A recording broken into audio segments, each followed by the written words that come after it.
to as a chosen one, that unless you find another chosen one to do home repairs or work in your house, then they're going to be used to create chaos. But I understand that we are in training in this period of time, and that we agree to go through certain trials and tests to strengthen our character and get us ready for the next step, which really I have no idea what it is, but it sounds very exciting. And I did have to learn some things. So it's not even falling prey for a scammer. It's a situation where I needed to have a roof put on. I contacted companies. I filled out forms to get estimates, and I was blocked. No one was responding to me. It was raining in my house. I was going to put shingles up myself. My father told me not to, and he's the one that lent me money for the house. And then there was a maintenance guy coming over, and I tried to pay him 3 different times to just put some shingles up over the holes. He refused to do it, and finally looked, and then he's like, hey, let me call my friends, because the companies were not getting back to me. The legitimate companies were basically, it's like they didn't see my messages, and they didn't hear my phone calls.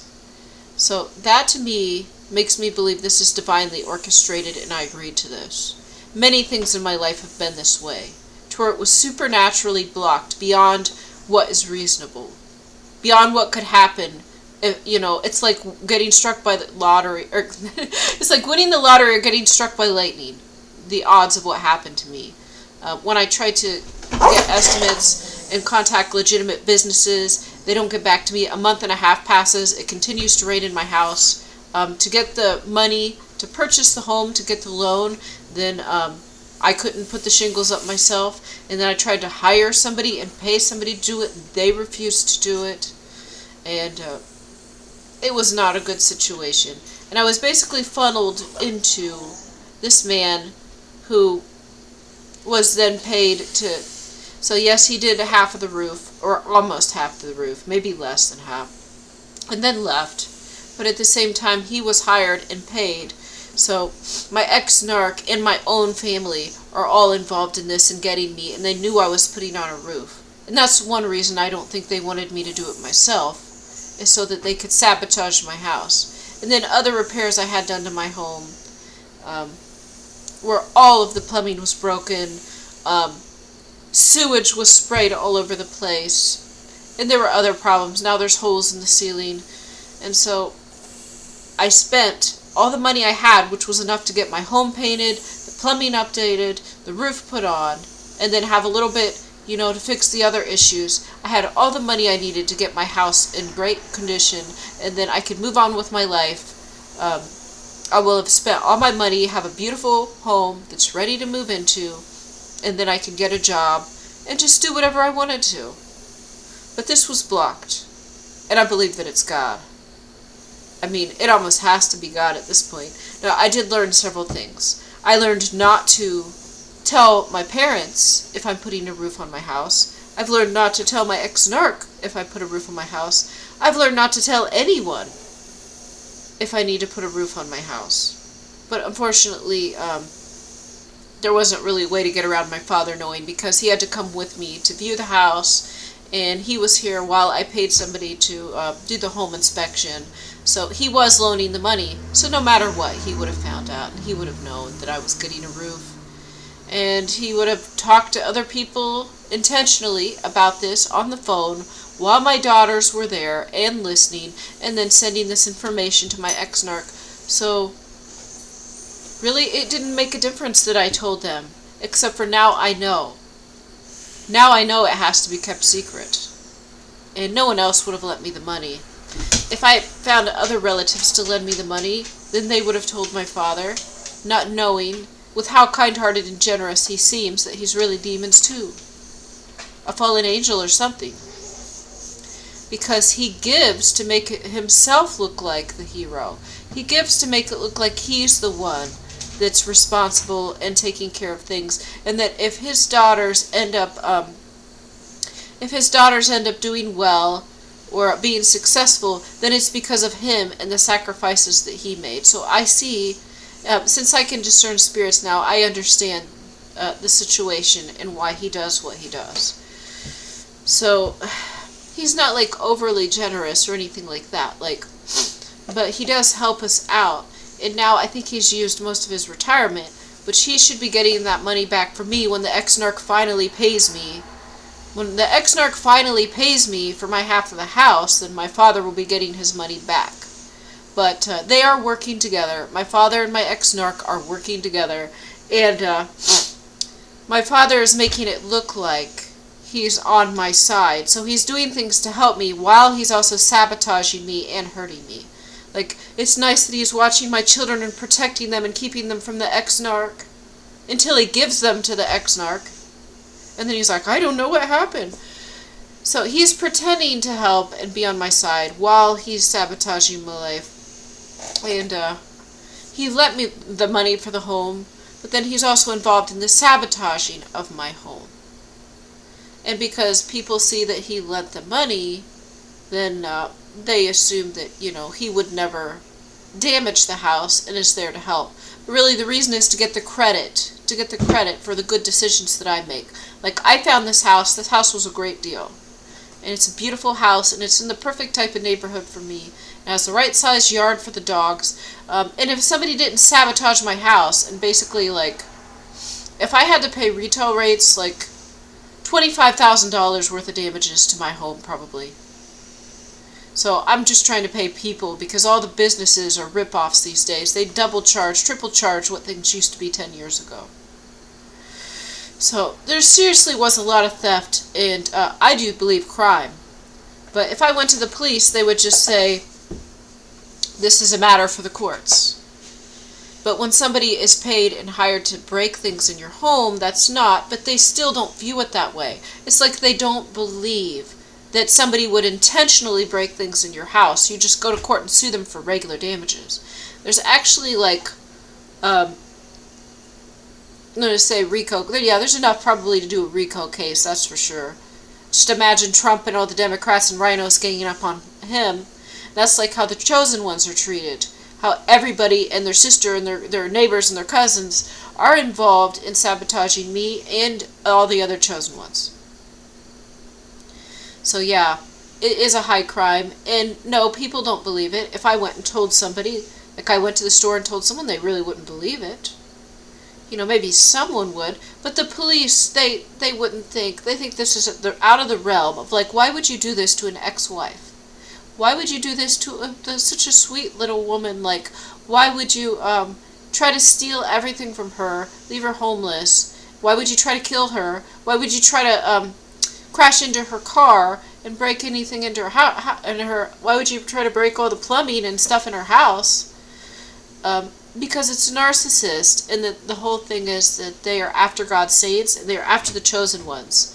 And there are a lot of female chosen ones. I think that it's the same amount of female and male chosen ones, because we're going to be paired up. But, yeah, half of us are female and half of us are male. And, yeah, the worst possible crimes are committed against us. And, it doesn't really matter your gender or your situation, yeah, I really get attacked, and I've had multiple people try to kill me, try to, total my car, and just anything you can imagine. And thank God, I prayed and asked God for protection, to protect my dogs, but if I was 5 minutes, okay, so back when I was still staying at the old house, and I was driving back and forth and moving, I had prayed to protect my dogs, and I was concerned. And if I had showed up at my house 15 minutes later, the dogs probably would have been loose and dead. Because of what they did. And it wasn't just the narcissist. It was all the neighbors. All the people in the court. I'm not sure about every single one, but 75% of them were spying on me. And there were new people moving in, and they were weird. This is a type of crime we have to deal with. And I'm not afraid. I'm not concerned. God protects me, and I prayed to protect those dogs. God knows how important they are, so God protected them. But God showed me the lengths of which the cabal was willing to go. The devils were trying to have my dogs like released and murdered. Essentially, like the fire department was called and they were about to bust down my door. They were about to bust down my door when the dogs would have ran out, probably ran out in the road and been killed. That's what would have happened. And so God showed me what the kingdom of darkness was trying to do, but I was home just in enough time to stop them. So some delay and some divine timing. The angels are out there to help, and they just make sure everything falls into place at the right time to where the dogs were protected and the dogs were safe. But basically what I've learned through all this is several things. I have learned the tactics of the enemy and why my home is still not repaired and why my home was allowed to be damaged. First of all, we have soul contracts that we agree to certain things in the spirit before we come to earth. Chosen ones have a very long and detailed contract of even specific people that we're going to interact with and what lessons we learn from each one. We're not just born like knowing everything and being enlightened. That's not how it works. We have to go through hard lessons and trauma and pain and sabotage and crimes in order to learn. Like for me, it took a lot to get rid of my people-pleasing. It took a lot to get rid of my people-pleasing. I basically had my home destroyed, and then the opportunity I saw to get my home repaired for a price I could afford taken away also because of this people-pleasing. So it was not good. I'm wondering how God's going to repair this and restore this. I don't know. And I also learned something very important. Just I had made preparations. Before I moved, like while I was still with the narc, the whole house was paid off. I had storage food. Like everything that we needed was in its place, and I was just... I don't ever slow up, no I don't take shit. I got no love for the fakeness. If you wanna play tough, like everything was in place and ready to go. And when the apocalypse hit, if the apocalypse hit, we would be fine. There were guns, there were weapons, there was food, there were blankets, there was just anything, there was medical supplies, anything we needed was there and ready. And I had some money left in my account too. And I also had like merchandise which I could sell and barter. So not that I was extremely concerned, because I wasn't, but just in case, I had all the preparations laid out. I had everything I needed. And then this was all ripped away and stripped from me to the point where I had nothing.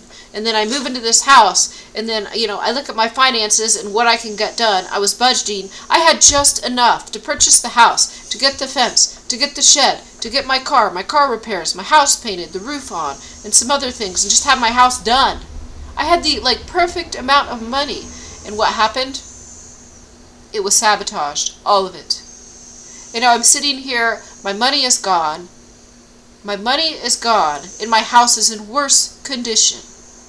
Worse condition than when I bought it. So what have I learned? That God is in control of wealth, resources, finances. God is in control of whether I have a home, my stability, the relationships and people that I'm involved with. God is in complete control of this. And when I try to plan and take care of things, if God doesn't want it to happen, it's not going to happen, no matter what I do. No matter how much money I have, no matter how much planning. And when I try, I see ways to fix things. I see ways to do it. When I try and attempt to do things, if God doesn't want it to happen, it's going to fail. So I've developed a whole new level of faith where I totally believed in God. But I thought, like, by my own efforts, I could still cause things to happen. Now I've totally learned that nothing happens because I try, or because I budget, or I have the money, or I put work in. Nothing happens because of that. Everything happens because it's God's will. And if it's not God's will, it doesn't happen. So what's happened here is I'm in my house. I'm making a little bit of money with selling, not very much, because I can't make very much, or then the narc will sue me and take the kids to court. And then I'll have to sue someone here. So any possible, like any money I would make would be used on lawyers. So I need to keep my money low. He also would try to get child support for my youngest daughter that's 17. So I need to keep my income extremely low right now. This is a tactic of mine. I'm sitting here with very little money, just enough to pay my bills. I'm now eating like rice and pasta. I found certain meals I can eat that keep my cost of food down extremely low, and I'm also making my coffee. So my home is broken, like both of the bathrooms need work. The upstairs one's unusable. The downstairs one, only me, can very carefully sit on the toilet and use it because I'm not very big. I don't think anyone else could. It'd probably snap and break off and leak. So I can use my shower, I can use my toilet, but I can't invite anyone into my home. I can't invite anyone over because they are unable to use the toilet. I am the smallest person usually, so I'm able to carefully use my own toilet. No one else can come over and use it. And I've got the TV sitting on the floor behind. I don't really watch it, but this is embarrassing. I don't want to invite anyone over to see this. They can't use the bathroom, and the TV is on the floor.